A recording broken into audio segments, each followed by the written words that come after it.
Oh ho ho! What is this here? It looks like we're getting ourselves a law and order themed warbond to ring in my term as the new Minister of Truth.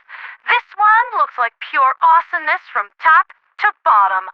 Well, no point in wasting any more time. Let's dive right in, starting with the trailer.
First of all, yeah, that soundtrack, I'm gonna need that.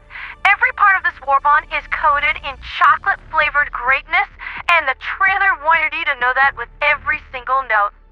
We have the BP-20 Correct Officer Medium Armor and the BP-32 Jackboot Light Armor. Both have the same passive, that being ballistic padding. This grants the user higher resistance to chest damage, explosive damage, and all damage from bleeding, which honestly sounds pretty darn good as far as passives go. Practical and tactical. No complaints here. Honestly, Arrowhead R&D has been cooking good as far as this whole passive revamped side project has gone. Within the Superstore, there's the BP-77 Granger Heavy Armor, along with the Badge of Order cape and title card. And something I have wanted since I was 3. Judgment time. The P-92 Warren is no mere random sidearm pistol. This is a weapon that has won countless battles in a dimension very similar to our own. A trusty force of justice that its users have learned to make as much of their bodies as their own beating hearts. This is the Mark II Lawgiver, made famous by Judge Joseph Dredd. I just hope that this thing has the varying ammunition types as was displayed in both Judge Dredd movies as well as the comics, although it is unlikely that it will sport heat-seeking, ricochet, incendiary, armor-piercing, high-X, and stun rounds, but it would be brain-breakingly awesome if it did. If the Warren so much as packs a toggle between normal and stun rounds, it would immediately displace the Verdict and the Talon as my go-to on the Illuminated Death Frontier. Why would it pack stun rounds? Well, it would fit the theme. Everything else on this warbond has a Tesla stun or shock effect to it. The exception to that seems to be the AR-30U pacifier, which is described as a large-capacity assault rifle, but at first glance it appears to lack any other unusual traits or effects, and the blog post doesn't go into much detail about it. We'll just have to wait and see on this one. What I'm personally hoping for is the assault rifle version of the Pummeler, firing stun bullets at a fairly slow rate with a deep magazine well. Is there any evidence of that? Well, no, but hey, a girl can dream. Defense noted. Next up is an interesting addition to our arsenal. At first glance, we would figure that we were getting a mace or something, but no, this is actually a grenade that sticks to its unfortunate victim like a thermite grenade, and repeatedly stuns and shocks the living stupid out of them until the internal battery runs out or the victim dies. I can see this being very useful against bullet-spongy things like flesh mobs or chargers. One might argue that a thermite grenade would be better because it simply kills its target outright instead of stunning it in perpetuity. But really, more options to achieve the same end are never a bad thing. After that is... good merciful heavens. A stratagem in my paid warbond. And this is getting out of hand. Now there are 2 of them. How scandalous. Before the bozo clickbait artists out there start shrieking pay to win, let me tell you something. embarrassing. I haven't needed to spend any money on warbonds or cosmetics since Cutting Edge. So if I see any master clickbaiters out there selling people bad info on bogus headlines so they can afford their third diamond-plated solid gold yacht or something, I'm gonna have to start doing my job as Minister of Truth and start handing out skill issue citations. I am the law. But before that leads into a rage tangent any more than it already has, let's take a good look at the GL-52 de-escalator, which de-escalates situations rather definitively by launching arcing Tesla grenades with every pull of the trigger. Looking at his performance in the trailer, it appears to have a small area of lethal effect conducted by chain lightning and a much wider stunning area of effect.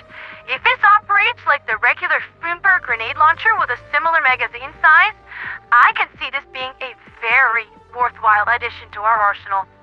Next, we have something a little bit more concerning. The AX-ARC-3 Guard Dog. It's an arc thrower guard dog. This is either going to be an amazing piece of equipment that revolutionizes Helldiver builds much like all other guard dogs before them, or cause a friendly fire to make you the most singularly hated mucky fluffer on the battlefield with absolutely no middle ground. But then again, there are always going to be those who scream that any new addition is going to be the most friendly fire ever. They said the same thing about the dog breath, and it didn't happen like that, so we're just gonna have to wait and see on this. Following those stratagems, we have a new booster, a variation of the habanero hellpods, and I assume that this makes landing hellpods release a stunning area of effect static field. Spicy pods mixed with eat drops provided hilarious results before, and considering that hot sauce hellpods can, in theory, be combined with Mountain Dew Livewire over here, we could be on the cusp of something great. Or really stupid. Knowing us, it's probably both. We are also getting a good spread of new paint jobs for the FRV, Exosuit, Shuttle, and Hellpod. And you just can't go wrong with black and gold. That's the color scheme you pick when you're either a Warhammer 40,000 fan, or you want someone to know that you are a sophisticated individual of class and sport ample disposable income. Honestly, I think I just said the same thing.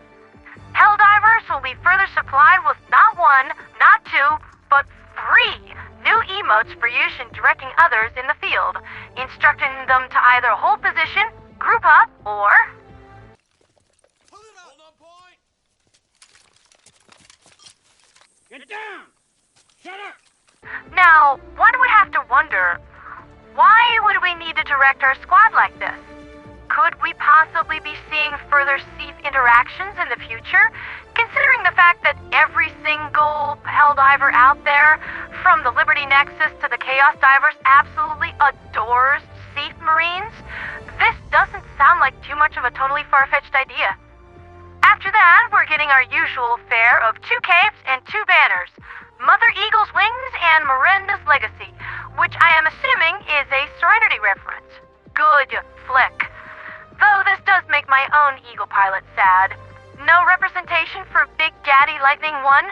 He always hits his targets, and his performance never leaves me unsatisfied. Samuel is going to kill you. No, he just makes me sound like I'm dying. There's a big difference. Moving on. Lastly, we have the player title Extrajudicial, which not only sounds cool, but is another reference to Judge Dredd. The extrajudicial squads are called in when a judge snaps and decides to repaint the walls with his co-workers' remains. Applied in the context of helldiving, we are the judges, juries, and executioners Super Earth calls in when things have gone wrong. And things have indeed gone terribly wrong.